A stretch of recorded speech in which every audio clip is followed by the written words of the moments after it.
c'est qu'on est dirigé par des gens, des influenceuses, des influenceurs. C'est pas parce que quelqu'un t'a envoyé un message que tu dois lui répondre. Sur les 4 milliards, il y a presque 800 millions de sites pornographiques. C'est un peu choquant pour un rave, non? Enfin, ça veut dire que tu as un smartphone, quoi. Ravi de track. Ah, comment ça va? Tu vas bien? Comment ça va? Ça fait plaisir de te voir. On a tous besoin de changer quelque chose, de s'améliorer dans notre caractère, notre façon de vivre. Et je me suis toujours posé la question, qu'est-ce qu'un rave, il doit changer? Elle est terrible la question parce que d'abord la Gemara et la Torah elle dit que plus un homme entre guillemets il est grand, plus son Yetzer Hara il est grand. Je pense vraiment que pour un rabbin cette question elle est bien plus difficile que pour n'importe quelle autre personne, puisqu'en réalité on fait les choses, on fait de la Torah, on produit de la Torah, on transmet de la Torah, on essaye d'évoluer, mais la vraie problématique du rabbin, c'est qu'est-ce qui est caché derrière la volonté du rabbin. Et est-ce qu'on le fait réellement pour Hachem ou on le fait pour d'autres choses? D'accord, donc c'est super difficile en vrai. Pour les rabbinim, vu que vous êtes complètement dans la Torah toute la journée, qu'il y a un point que vous allez changer? D'abord, c'est sûr que j'espère en changer des points. Maintenant, les Chachamim ils disent toujours que les points qu'il faut changer dans la vie, c'est toujours trouver un petit changement dans quelque chose qui nous est un point principal dans notre vie. Ça veut dire que si par exemple un homme il a un problème avec le kavod, et qu'il n'arrive pas à faire teshuva à 100% sur le kavod, alors il va trouver quelque chose de petit dans ce domaine-là qui va pouvoir le faire aider à changer. Et donc il faut trouver toujours le point qui va permettre à la personne de changer une mida derrière. Parce qu'on ne peut pas changer du jour au lendemain, mais on peut prendre quelque chose qui va être une décision qui peut nous changer notre vie. Alors effectivement, moi j'ai beaucoup réfléchi, il y a pas mal de dossiers, mais bon, je ne vais pas t'afficher ma vie comme ça. Un des sujets qui me préoccupe beaucoup, c'est tout le côté du digital. Toute cette vie qu'il y a autour de, on va dire, de la communication, des réseaux, de ce que peut représenter le monde du digital. Alors attends, ça veut dire que tu as un téléphone, un smartphone, quoi. Alors j'ai un smartphone, effectivement. C'est un peu choquant pour un rave, non? Honnête, tu veux que je te dise, sincèrement, ouais. Je pense que ça devrait être interdit. Ah voilà. Ouais, je le pense profondément. Après, évidemment, on essaye toujours aujourd'hui, il y a des systèmes de filtres qui, évidemment, évitent tous les problèmes de tsniout, on va dire, dans un téléphone, comme Native, qui sont aujourd'hui les leaders sur le marché.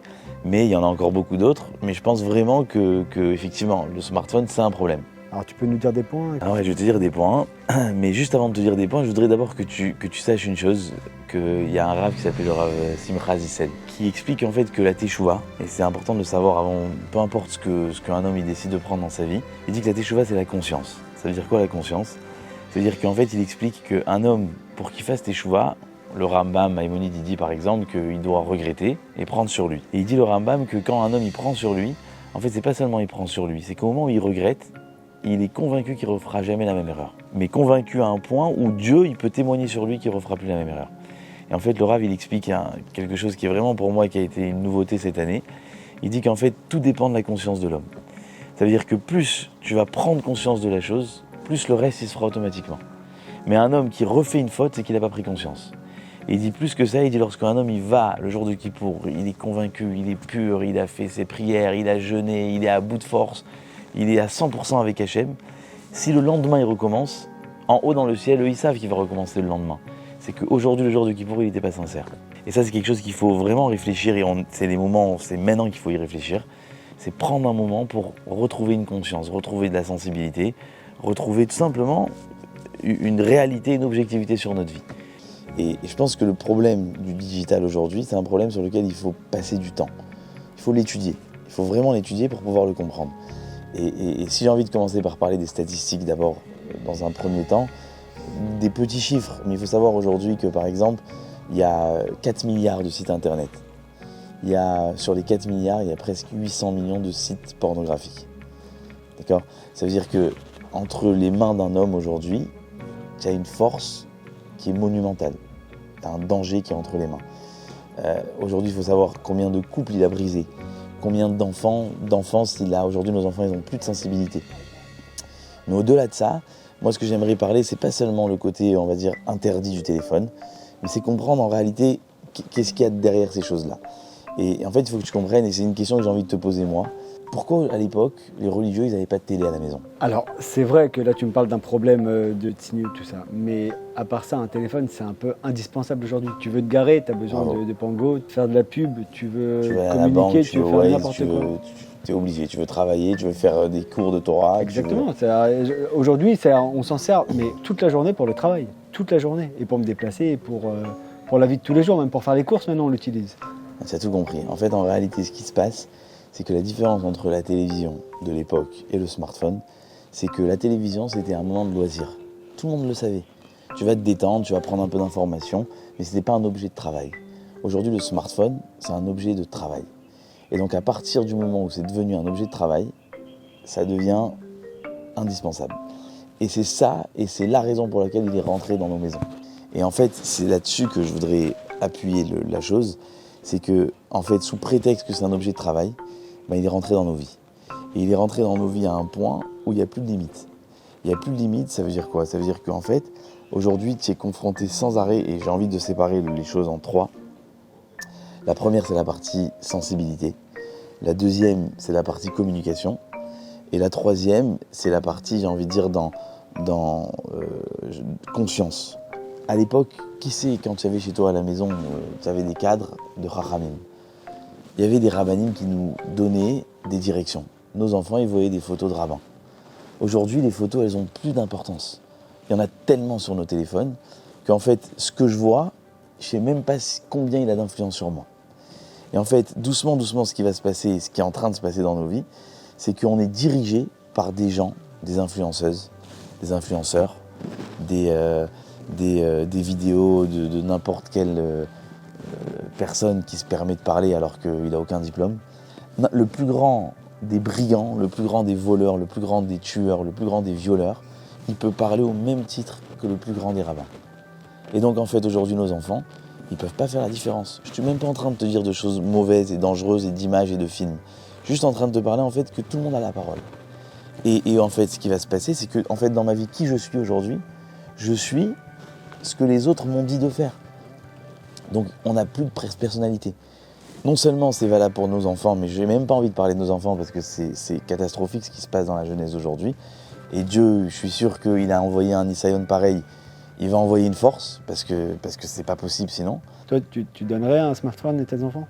Non, mais le problème c'est qu'il faut obligé. être intelligent. À un moment, tu seras obligé. Donc il faut retenir, il faut jongler, il faut prêter un peu, il faut... À partir de quel âge tu penses que tu peux leur donner? Je pense à partir de 95 ans. Mais sincèrement, je pense pas que... Jamais je leur donnerai un téléphone dans le sens où tiens mon fils un téléphone ou tiens ma fille un téléphone. Est-ce qu'un jour je dirai à mon fils tu rentres pas à la maison si tu as un smartphone? Non. Mais par exemple, je ferai tout pour qu'il n'en ait pas un. Et à un moment donné, il y a une phase qui se fait automatiquement, peut-être à 18, 19, 20 ans. Mais c'est difficile de voir que son père, qui est Rav, il en a un, mais que lui... Alors effectivement, alors c'est n'arrive pas à faire encore peut-être ça aussi qui est très important, mais et c'est là où en fait, c'est pour ça que j'ai envie de te dire quelle est ma teshuva là-dessus. C'est pas que demain je vais jeter mon téléphone. Donc c'est quoi la teshuva? Et en fait c'est très encore une fois, je me permets, hein, c'est pour ça que je te dis que j'ai séparé un peu les choses. Mais avant de parler de la solution, je pense que la deuxième chose qu'il faut aussi comprendre, c'est cette communication qu'il y a entre les gens. En fait aujourd'hui on communique plus du tout, on vit à côté de quelqu'un. C'est pour te dire que la gravité des choses, ça veut dire qu'aujourd'hui on ne sait même plus s'en séparer. On n'a plus de relation avec les gens. À part à un moment de travail où on sait que le téléphone il va être interdit et encore, où là on va mettre le téléphone de côté. Mais sinon en fait, cet appareil, il a sous prétexte qu'il nous permet d'être en relation avec tout le monde, en réalité on communique avec personne. Le dernier point, c'est le temps. Le temps qu'on passe là-dessus. Et en fait le temps qu'on passe là-dessus, c'est pas seulement le temps, mais c'est la concentration. Je te donne un exemple. À l'époque, un homme qui voulait fauter, la Gemara elle dit, imaginez un homme qui doit fauter, qui n'arrive pas à se retenir. Qu'est-ce qu'il fait? Il va s'habiller en noir, il va aller dans un endroit où personne ne le connaît, et entre guillemets, si là-bas il a encore envie, il ira fauter. En fait, la Torah elle veut donner le temps à l'homme de réaliser de son état. Aujourd'hui on n'avait pas le temps de réaliser. Aujourd'hui on reçoit des données sans arrêt. Et non seulement ces données nous empêchent de réfléchir, mais en plus elles nous cassent notre sensibilité. Et moi c'est de ça que je veux parler.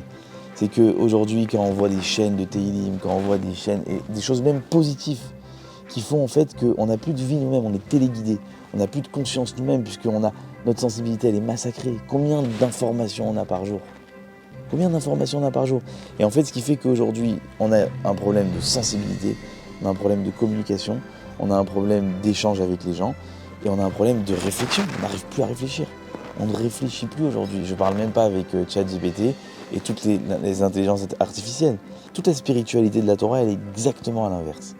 Et en fait, ça paraît un peu déprimant ce que je dis, mais au contraire, si aujourd'hui, je pense, et c'est peut-être là, si tu me demandes aujourd'hui quelle est la solution à ça, j'ai envie de te dire que la vraie solution pour moi, elle est que d'abord, tu prends un temps d'écran et tu regardes combien de temps tu es sur ton écran. Tu passes un moment, pas à te dire qu'est-ce que je fais maintenant, mais à réaliser de ton état. Il faut lire là-dessus, il faut écouter des cours là-dessus, il faut comprendre, il y a beaucoup de textes qui ont été dits, il y a beaucoup d'études qui ont été écrites.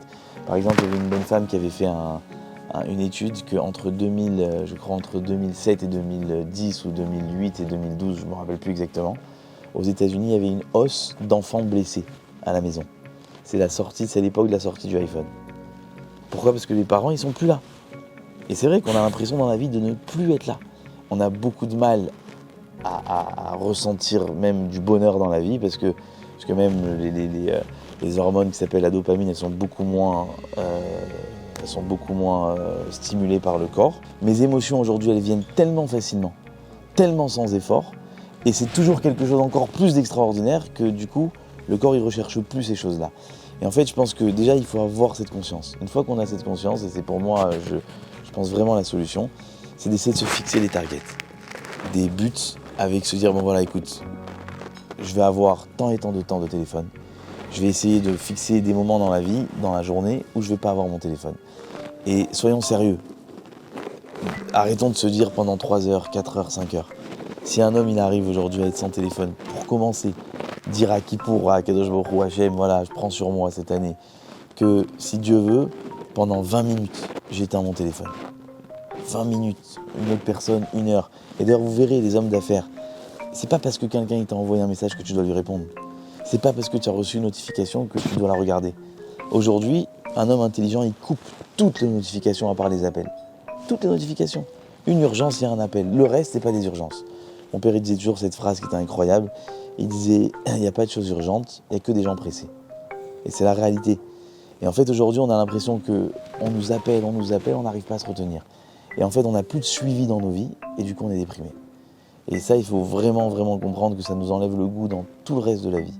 Et vous allez voir que si vous allez réussir, enfin, tu vas réussir à te couper un moment dans ta vie, et ça va être dur au début, parce que juste le moment où tu vas couper ton téléphone, c'est le moment où tu auras décidé, il y aura beaucoup de stress, tu vas être à côté de ta femme, juste à ce moment-là, elle va être avec son téléphone, mais il faut que tu te fixes, faut se fixer des règles. Alors moi, par exemple, j'ai essayé d'avoir 2 téléphones.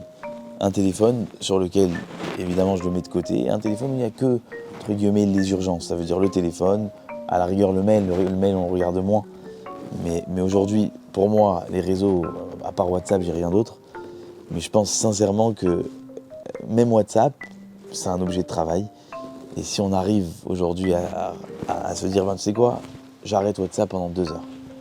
Et c'est le but. Et d'abord, en plus de ça, l'homme, il se respecte à lui-même. Il se respecte à lui-même parce que tu ne peux pas m'appeler quand tu as envie. Je ne suis pas disponible toujours quand tu veux. Je vois aujourd'hui, par exemple, une des choses moi, qui me choque, c'est comment les gens ils répondent rapidement à une question que tu leur poses. Avant, tu posais une question à quelqu'un, le temps qu'il te réponde, ça prenait du temps. On écrivait des lettres, on passait un coup de fil. Le temps de joindre quelqu'un, c'était compliqué. Il avait le temps, il rentrait chez lui, il avait la route. Aujourd'hui, la route, elle n'existe plus. Il n'y a plus de chemin. Il n'y a plus de moments où l'homme il se retrouve seul avec lui-même. Et ça, il faut comprendre que la Torah, elle a créé la nuit pour que l'homme il soit seul.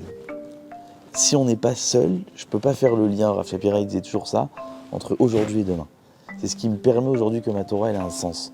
C'est de me retrouver à un moment donné où je suis seul. Aujourd'hui, on a rendu la nuit un jour, et en particulier avec ça. Surtout, t'ennuie pas. Une nouvelle série, un nouveau jeu, quelque chose de nouveau. On n'a pas le temps de réfléchir. Il ne faut pas que tu aies le temps de réfléchir. Ouais. Et je pense vraiment que chaque personne, elle doit prendre sur elle. Elle doit d'abord regarder combien de temps il est sur ton téléphone. Il faut savoir qu'une personne sur son téléphone, elle est entre 5 heures, 6 heures et 12 heures, 13 heures, minimum. Et elles sont plus sur du 11 heures, 12 heures les gens que sur du 5, 6 heures. Et quand on voit ça, on réalise qu'à un moment donné, en fait, notre vie aujourd'hui, c'est quoi ? Je sais pas, je vais voir mon téléphone et je saurai ce qu'on mon programme. C'est comme ça que nos journées elles sont téléguidées et on passe vraiment à côté de notre vie. Et voilà pourquoi pour moi c'est important. C'est important parce que même en tant que rabbin, si on fait pas d'avérote avec le téléphone, on fait des mitzvot, et on aide les gens. Pour aider les gens, il faut d'abord être un homme. Et pour être un homme, il faut se retrouver avec soi-même et avoir cette conscience qui est importante. Donc le plus important, c'est vraiment de prendre conscience de notre vie, en fait. Exactement. D'avoir une vraie relation, une relation qui est vraie. Et tu verras comment tu vas apprécier tes enfants, comment tu vas apprécier les choses simples de la vie. On retrouve tout simplement le goût de la vraie vie. Magnifique. Bon ben, je finis quand même ma série et je commence.